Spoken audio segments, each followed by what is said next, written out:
네, 안녕하십니까. 공정국장 김지혜입니다. 코로나19와 온라인 플랫폼을 통한 소비 행태는 이 배달앱 시장의 급성장으로 이어졌지만 여러 가지 부작용도 함께 등장하였습니다. 2018년 약 4조 가량이던 배달앱 시장은 지난해 약 12조 원으로 성장했으며 특히 지난해 12월 한 달만 결제 금액이 1조 4천억 원에 달하고 배달앱 사용자는 약 2,300만 명에 육박할 정도로 거래량이 폭증했습니다. 하지만 이러한 급성장의 이면에는 수수료 갈등이라든지 영업지역 갈등 등 여러 가지 부작용들이 함께 나타나고 있습니다. 특히 최근 들어 경기도 공정거래지원센터에는 가맹점주들 간 온라인 영업지역 관련한 상담과 분쟁 조정 신청이 지속적으로 접수되고 있습니다.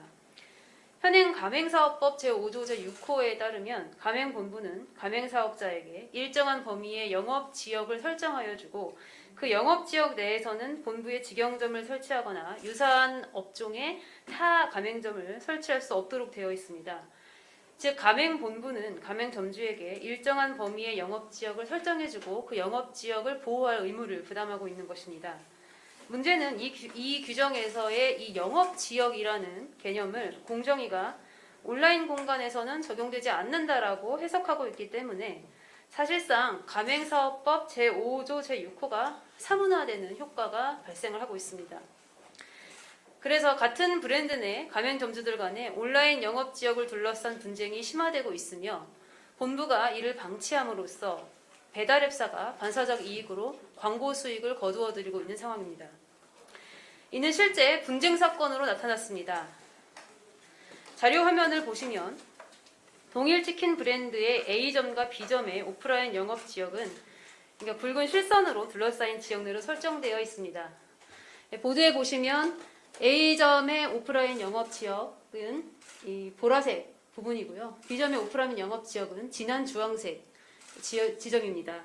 하지만 이제 실제로 온라인상 그 배달 영업지역은 이와는 달랐는데요. A점 같은 경우에는 오프라인 영업지역과 거의 유사하게 온라인 배달 지역을 설정해 두었지만 B점 같은 경우에는 A점의 오프라인 영업지역을 포함하여 이 옅은 주황색으로 둘러싼 거의 동탄 전 지역을 포괄하는 지역을 배달 지역으로 광고하고 있는 것을 확인할 수 있었습니다.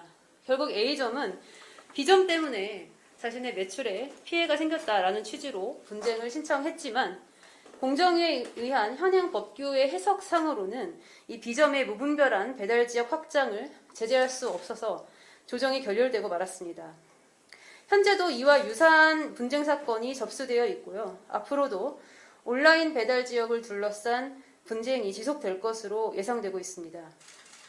경기도가 실태 파악에 나섰는데요. 21년 1월 11일부터 2월 10일까지 약 한 달간 시장 점유율이 높은 배달앱 상위 3사를 기준으로 도내 배달 영업지역에 대한 현황 실태조사를 추진했습니다. 조사 지역은 도내 시군 중 배달 매출액 상위 10개 행정구역을 선정하고 이 중에서 인구 밀집도가 높은 30개 조사 지점을 선정했고요. 조사 업종으로는 국내 대표적인 배달 음식이라고 할 수 있는 치킨과 피자를 선정하여 총 5,700여 개의 가맹점 데이터를 수집하고 분석했습니다.